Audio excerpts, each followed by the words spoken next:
Don't confuse silence with work ethic. I'm a boss, making decisions my first fetish. The verse cherished is perfect, that's a reverse blemish. I dropped it, connected the block, learn Tetris. This is the Sorry It's True podcast.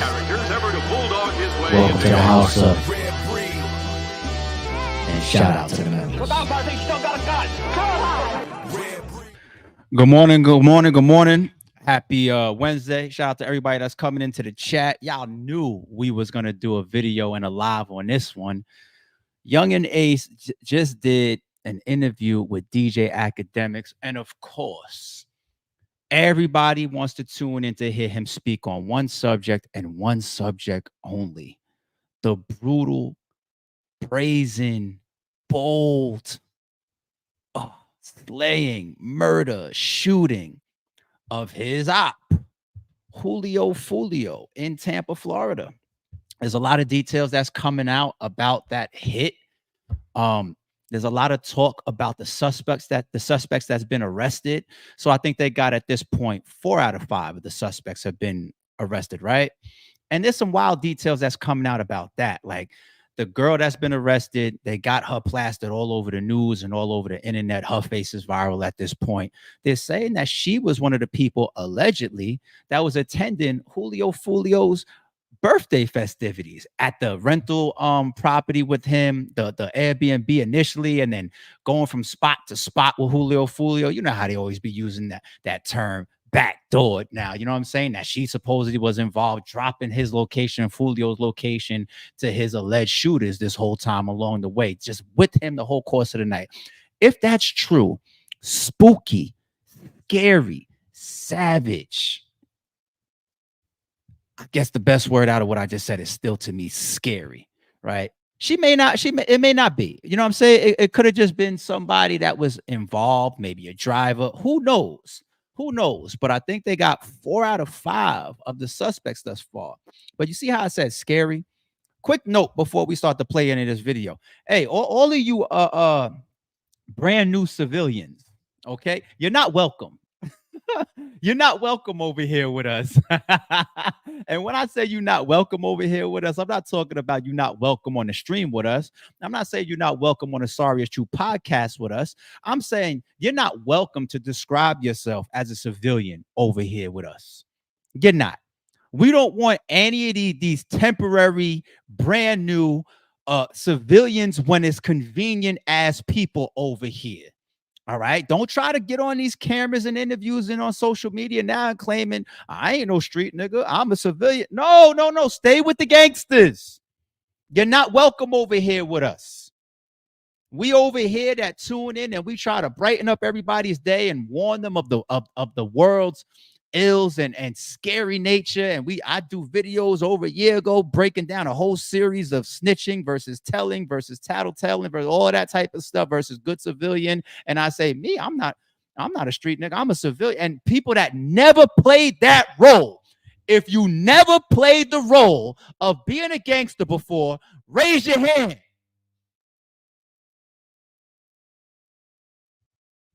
Stay over there. We don't want you over here with us where we can't figure out who's who.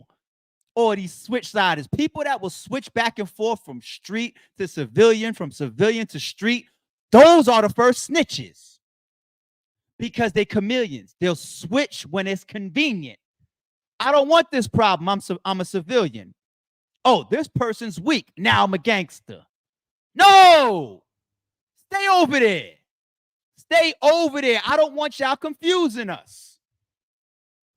Be a proud non-street nigga or woman. Be a proud civilian. There's nothing wrong with trying to avoid being in a car one day and having this shit sprayed up with a bunch of high-powered rifles while you think you're celebrating your birthday. But a lot of y'all want to play gangster. You want to be gangsters until it's time to do some gangster shit or face some gangster consequences. No! Don't confuse us. If you tell me you're a gangster, I want to put you in the gangster category and I want to move accordingly around you. Don't switch to then tell, because then I'm confused. And the same thing goes for civilians. Switch into gangsters. Don't confuse me. Don't confuse us. Apologies for the quick rant. I hate today's society. I love life. I'm fucking high on life. Oh, wasn't that a sorry is true rant though? No? Am I wrong for what I just said? Okay. All right. So this interview, that Yungeen Ace just did on Akademics, the reason why I have in the title the first word savage, is because, in my opinion, the segment that we're all tuning in for is when he's speaking about Julio Foolio. All he did was troll Akademics the entire time. We're talking about somebody that was murdered on some brazen gangster wild shit, right? And you troll about it. Now, don't get me wrong. Nobody out here, none of us, civilian, street niggas, whoever, bloggers, media, social media reaction, nobody is looking at Yungeen Ace and saying, oh my God, you're crazy for trolling or for dissing or for doing the 2 videos that he did about Julio Foolio after Julio Foolio was murdered. Nobody's mad at Yungeen Ace for that. I'm not saying I'm involved in that world. I'm not saying I co-sign any of that. I want to see everybody get along and live in peace. I know that's not the world that we live in, but the reason why nobody's mad at him is because these guys are literally at war, and what Yungeen Ace had to go through, whether you're talking about songs and dead ops and shootings and losses and bloodshed, these are things that you can't return from. If you are involved in allegedly murdering my people, my brothers, there's no returning from that. Even if you wasn't involved, but you made songs trolling about it, there's no returning from that. Y'all saw my position on the Charleston White and Gilly shit. I say Charleston White apologized, so now everybody just go their separate ways. Nobody tricked themselves off the street behind these 2 guys having differences, but you never shake hands. You never say, all right, we cool now. You go over there and I'm gonna be over here. There's just certain things you never return from. So nobody's mad at Yungeen Ace for what he's doing, but it's still wild. I believe he just sat there and trolled Akademics for more than half of an interview. The music been going crazy for you. Crazy. I thought you were signed, bro. You're independent. Man, I started seeing your #1 trending, #2 trending, #3 trending. I go on to Spotify, I seen a million. Look at Akademics' sneaky ass trying to walk Yungeen Ace into asking him about the songs that we all want to ask Yungeen Ace about. You ain't slick. Like, the fuck out of here, Ak.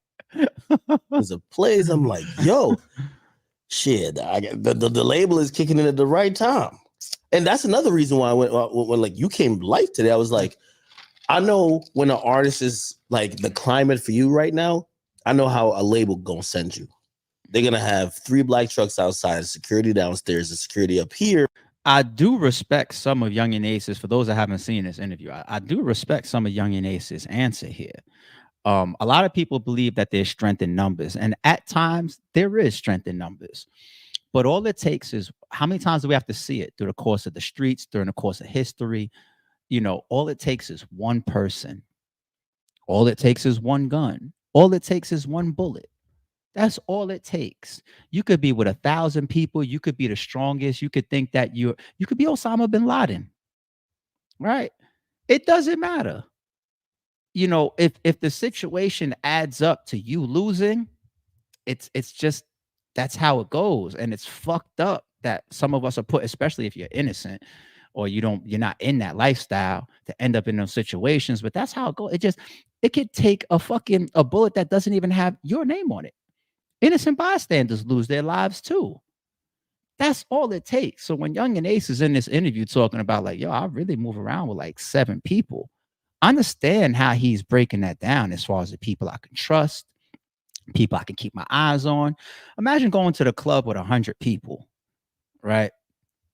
And if you're the leader, you're the star, you're the bag, technically you're responsible for all 100 of those people. How many of those people are really going to defend you? How many of those people are sharing and exposing you and don't like you or feel like they're not fed enough, or this person's in this position, or not, or just there as hanger-ons, or all of this shit? How many people will end up getting grabbed off of some footage and end up right in front of some detectives getting questioned and tell? You know what I'm saying? 100 people. You think it's cool to move around. There's 50 of us, right? Everybody hears that one gunshot and gets the fuck on or gets the fuck down or runs and scatters. I don't care if you came with 1,000 people. One gunshot. Remember the Boys in the Hood scene? You know what I'm saying? You thought you punked, like Ice Cube did punk them niggas. You know what I'm saying? He did punk them niggas and Flash and all that.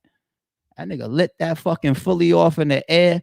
The whole party shut down. The whole block, everybody. They didn't know where the bullet, everybody is gone, including the 100 people you came with. So I kind of respect his answer for that. But anyway, my bad. Sure, they got to make you feel comfortable. So they're going to have 20 of your homeboys with you. And I already shot that video like a week or two before. And it was like, I was already going to drop it, but I wasn't going to drop it right now. I had another video in mind called She Different. I was going to drop that song. And then they didn't come with that shit, like, you feel me? But like, it was just perfect shit.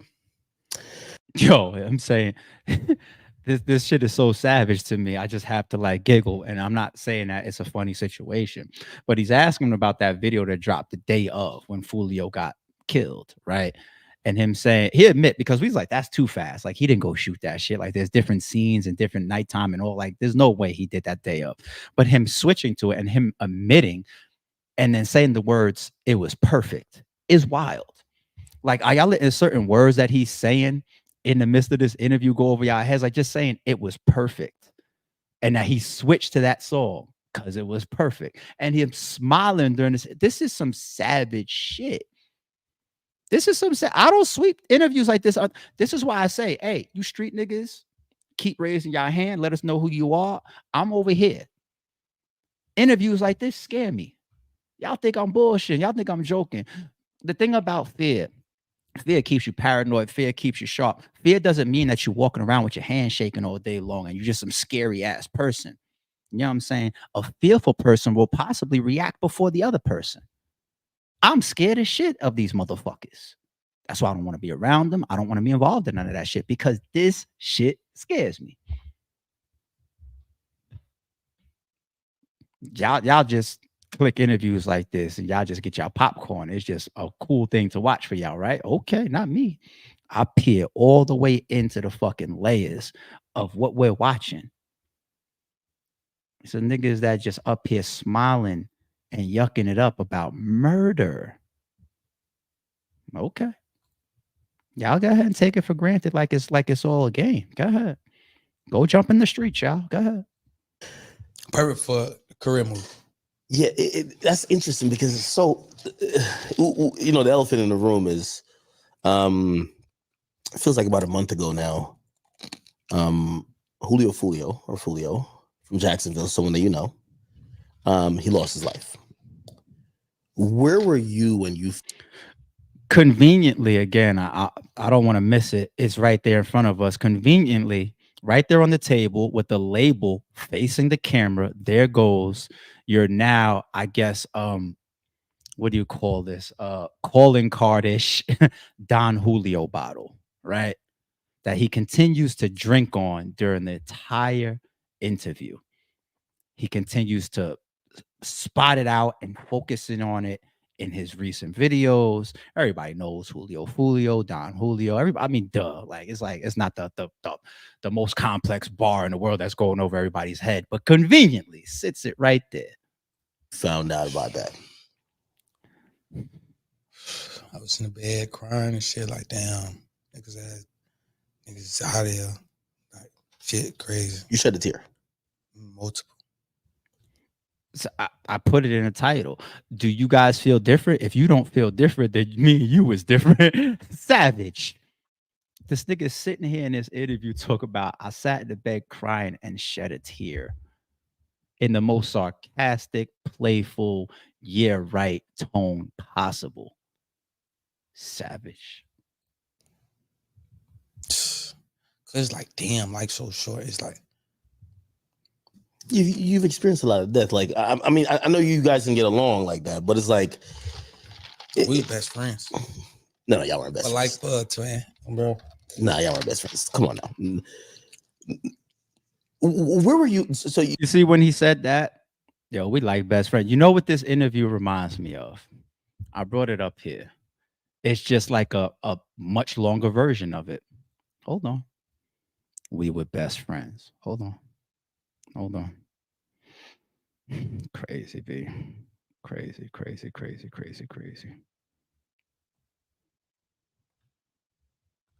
This is what it reminds me of. And it just happens to be Akademics again. Maybe people feel like Akademics is like a little bit more like super civilian. Like you could tell with me, like I tell y'all, my lifestyle is that of a civilian. But you can kind of see, especially if you've been around me, or if you hear me, or you see my mannerisms, I speak about certain things. If you know my experiences, you know what I come from. Doesn't change who I am as a man today, right? But maybe people just don't look at Akademics as that type of person that's like more street or in tune. So they troll the fuck out of him like as if he's some nerd. King Von did the same thing to him. This to me is the same shit. You and Duck didn't make up. His mom came out. They said you and Duck. Gang, how you gonna tell? See that this ain't right. Gang, how y'all gonna say his mom said that would never happen. His mama was not there. I ain't never met his mama. I don't know his mama. You see what I'm saying? I've talked to him. You see what I'm saying? They and then they deleted all our DMs, so I can't show them the. I don't know why they do that. You see what I'm saying? Like but they ain't gonna show you that. They just want to look like we into it. So, were you saddened by the news that he was murdered? Then, man, that shit hurt. I ain't even go to sleep that night. I can't believe that shit. Hold on, man. So that part right there, you know, I couldn't even go to sleep that night. That shit hurt, right? And if you watch the Trap Lord Ross documentary, he's breaking down, and he slow-mo's this clip here where the camera, where he moves the camera, puts the camera down. You obviously hear the laughing and the chuckle in the background, and the camera, as it's moving, catches somebody in the back seat that's with Vaughn laughing their ass off. You see the visual of it, right? And then Trap Lord Ross also drew the conclusion that King Von is always promoting this cereal and eating plain cereal, you know, to possibly symbolize a serial killer. Now, of course, all of that's just, you know, speculation of people trying to put dots together. That's what the internet does. That's what Trap Lord Ross does. The convenience of some of this stuff starts to make you believe it. But we don't have to do the speculation.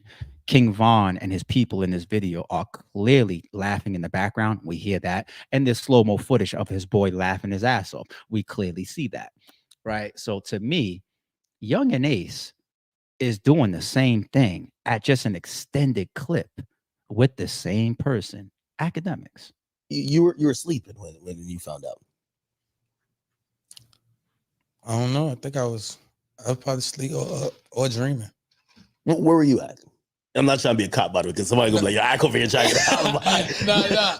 We're like when you heard it, because I'm gonna be honest with you, yo, it was an eerie day for me. I follow y'all both. I think it's on my personal page, and I remember seeing his story the night before, and it felt off, and I was just like, I know, listen, we all be trying to indulge in some female company, but like the gangster niggas I know who be into shit, I never see it. Like, notice how fast Yungeen Ace is sipping this liquor. He's drinking, and there's a point in this interview where he admits it. He goes, "I'm drunk." Right? He's sipping it fast as fuck. People say that about battle rappers on stage. The ones that got the bottle and they unscrew the cap and they take a sip, they put the cap back on, and within 4 seconds they're unscrewing the cap again and they're drinking it again. It's a fidgety nature that comes about when you're being interrogated, or when you're being questioned, or when you're nervous, or when you feel weird, or when you're just purely uncomfortable, right? I'm pretty sure Yungeen Ace enjoys his liquor like the next man, right? But if you watch, like I'm looking at this interview, the Savage is in the title. I'm looking at it past just the obvious, how fast he's sitting, and that's why he got himself drunk. But how fast, it's a fidgety nature. You know what I'm saying? Like this damn near feels like an interrogation. Probably it's no different than like we know Sue Surf in the battle rap world, and even outside the rap world too. You watch Sue Surf on Vlad TV. He's not comfortable in that interview. He went into that interview telling himself that I believe Vlad's style of interviewing is an interrogation. That's why there was a little moment where they kind of even got into like that back and forth. He was like, nah, the way you ask people questions, you know, you're trying to catch people up. And then he's also defensive. That's why you see Sue Surf's mannerisms. He's sitting there with his arms folded the whole interview like this. Pay attention to this type of shit. I'm not making this shit up. And Yungeen Ace is doing some of these forms and characteristics of how people just react when they're in front of people, answering questions in a way that they don't want to be honest or truthful about. They get fidgety. And they be trying to teach these detectives and all these type of people on how to decode body language. Is he looking up to the side? Is his voice trembling? Did the voice change? You know, is he trembling his legs? Does he keep taking the cap off his bottle every 5 seconds? Is he picking up that cup every 3 seconds? Why do you think they try to calm your ass down? Hey, you want some McDonald's? You want a cigarette? Man, y'all niggas, y'all just be watching this shit just for y'all fun. I'll be looking at this shit and I'll be seeing the details, and that's why I'll be like savage. I don't mean to throw him under the bus. Like maybe he is gangster too, but like Namir will show up to some city like YB Namir, and he'd be like, yo, we having a kickback. Females hit me for the Addy, and she'll put it whatever. And I'm like, all right, he trying to get some hoes. When I seen Foolio say, yo, hit me for the Addy to the B&B, I was like, I don't. Yo, he dead laughed at that part. I mean, we can continue to decode this. I could watch this with y'all for a whole fucking hour. I don't feel like that's what y'all really are here for, to watch this whole thing for an hour. Shout out to DJ Akademics. Go to his channel and watch the whole interview. This is the last point that I want to make about doing an interview like this, period. Okay. I'm going to tell you something that kills me with rappers. What kills me with rappers is how they treat the music and the interviews like night and day. Like, do you believe that being able to have your high-powered lawyer walk up in front of the jury and the judge and the court of public opinion with some, I guess, narrative of this is just all art? Everything that I'm talking about, when I'm trolling and I'm going in my music video, I'm going to the cemetery and I'm kicking over the tombstones and I'm doing all this shit towards my ops, and I'm saying things that, you know, only the murderers know. It's just art. It's just, go ask AR Ab if that worked for him in court. He took the same position. Like, it's just art. This is what we're just rapping about, where we come from. People like Jay-Z and other rappers have tried to take the position, you know, to defend hip hop and say like, yo, we don't want lyrics coming in court. I said this, I think, over a year ago here in a blog too. I said this: I'm all for defending creativity. I'm all for your freedom of expression and freedom of artistry. I'm all for that, right? But sorry, it's true. I'm just not a naive person. It's very hard for me to take that position and just blindly, you know, back it and just blindly support it, just standing on that side because I'm from that culture of hip hop, when these guys are clearly getting in these songs and these and in these tracks and admitting to murder. That's what they want to do. That's what's getting more views. That's what's selling records. That's what's selling streams. That's what they're getting views for on YouTube, and they're cutting checks off of. And they're not lying to us. Like, yo, say like Little Durk has told a lot of truthful shit in his songs. FBG Duck, King Von, Yungeen Ace, Julio Foolio, they told a lot of truth. And it goes down the line with that, the whole drill scene. It, like K Flacco, all these guys are literally, and then they'll get on their Instagram live and talk about the fight or the shooting, or they'll chase each other even on Instagram live. Like there's a lot of that shit online in the New York drill and Chicago drill. They chase each other while on live. So if you catch them and you beat the shit out of them, you're already on your live. You know, assault right there. Yeah. So it's just, we can't defend it. We want to defend hip hop, but it's impossible too. So back to the rappers being so night and day of, I'm going to say nothing in this interview, but I'm gonna say it all in my rap song. It kills me. I don't fucking get it. I will never understand it. Never. It's not gonna play in court, especially when you put all the shit that these fucking detectives can piece together from your music that adds up to the truth. So Yungeen Ace dropping those videos and dropping those songs, right? It's one of three places that he has to be coming from. Either one, he believes that he is 1,000% innocent when it comes to the murder of Julio Foolio, and he also has to believe, because there's this thing called RICO out there that they will use to come grab your ass, even if you didn't pull the trigger or sell the drugs and all that type of shit, right? Go ask John Gotti how that worked out for him, right? Or B, you have to believe that you have no ties to the people that did it. They're already in from they're doing the detectives, they're taking the podium, the cops, the chief of police and all that shit. They're already saying ATK affiliates. That's his shit. That's Yungeen Ace's shit. So for him to be doing interviews, songs, videos, he's got to be so confident that even if they come grab his ass, that he is going to get off because he has zero ties to it, directly or indirectly, right? The other thing could just be maybe he don't give a fuck. It's just too documented of me and this guy's war. It's too documented of what ATK is. It's too documented of the people that's involved in this murder and all this shit. So it's going to come my way regardless. I might as well capitalize off of it. I might as well take my stance because it really is fuck these guys. Like, we've been killing each other for years. So I might as well take my public stance, stand for my legacy, stand for my reputation, stand for my people that lost their life, and go ahead and also capitalize and make my money in the midst of all this too, because we're at war. That's the only second thing that makes sense. The third thing that would have to make sense would have to just be pure stupidity. The guy just died, and here I am in my video talking about game over and all this shit with the dangling the Julio Foolio the Don Julio bottles and all this type of shit. It's got to be one of those three. I don't know which one Yungeen Ace is. I'm not wishing on nobody's downfall. I'm not involved in their street shit. But they're not just watching how Foolio's murder plays out as far as will suspects continue to be arrested and all that stuff. They're also watching how it plays out with Yungeen Ace. You know how many people's looking at their watch like anytime now they're going to be knocking on his door, grabbing him, putting some type of charges. People still waiting for, I hate to say this and come off like this because I'm not preying on people's bad situations. Yeah, people still looking at the clock for Little Dirk. They just like, huh? Like, impossible. Like, why do people think that detectives and police are the dumbest of the dumb? Yes, there are dumb police out there.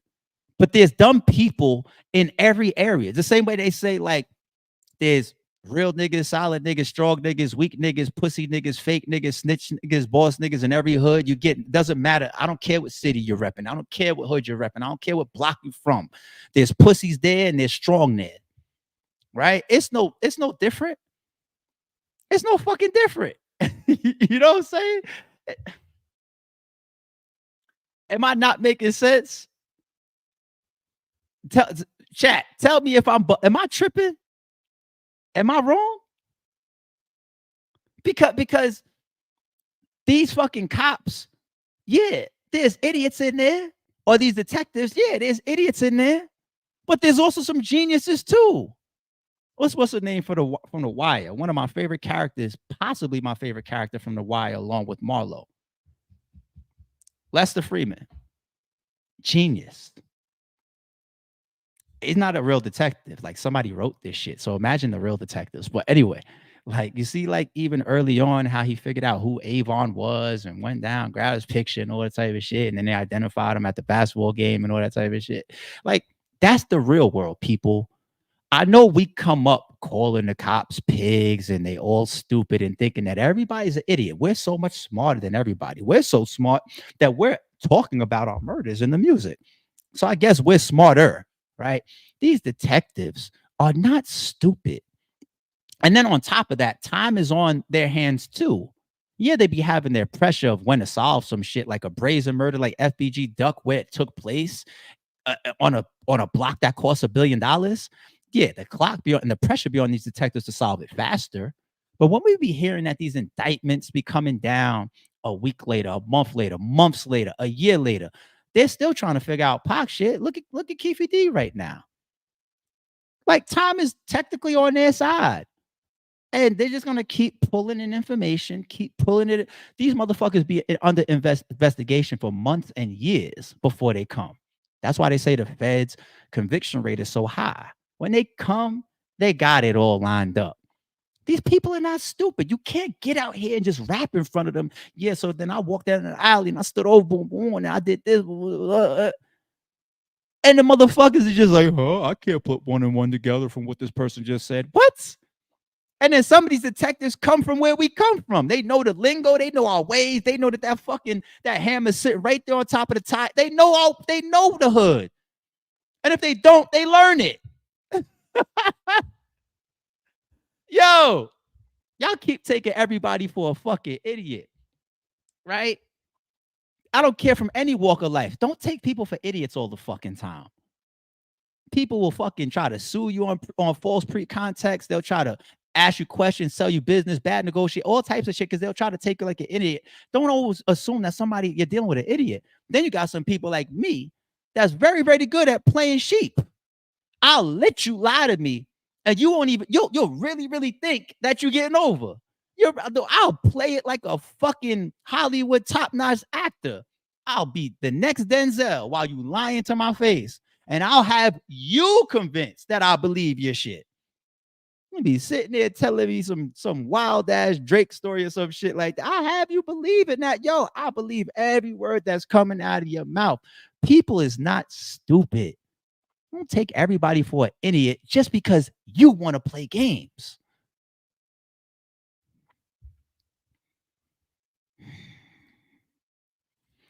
Lulu, appreciate the super from battle to entertainment. I love what you do, your perspective. Via of you, I won my case. Well, I appreciate that, Lulu, and thank you for staying subscribed and hanging around the channel. Yo, I don't even know if they're gone or not. There's free tickets that we just put up. It's on my Twitter for this weekend's Full Circle. If you're in the LA area, the address will be emailed to you Friday afternoon. There's free tickets on fullcirclebattles.eventbrite.com. You just took me out of rant mode. So there you go, Lulu. But I appreciate the super. So I got you. I love what you do, fam. Battle rap. I just read this one. Thank you once again, homie. I really appreciate you. Thank you, Lulu. Apologies for the rant mode. All sincere. I don't know, man. It's wild. Shout out to DJ Akademics and Yungeen Ace for the interview. Y'all go ahead and go over to DJ Akademics channel and watch the rest of the interview. It's a lot of interesting stuff. Way more to talk about based on some of the conclusions that we drew right here. But what else is new? As always, drop a comment below if you find a lie. But for the most part, sorry, it's true.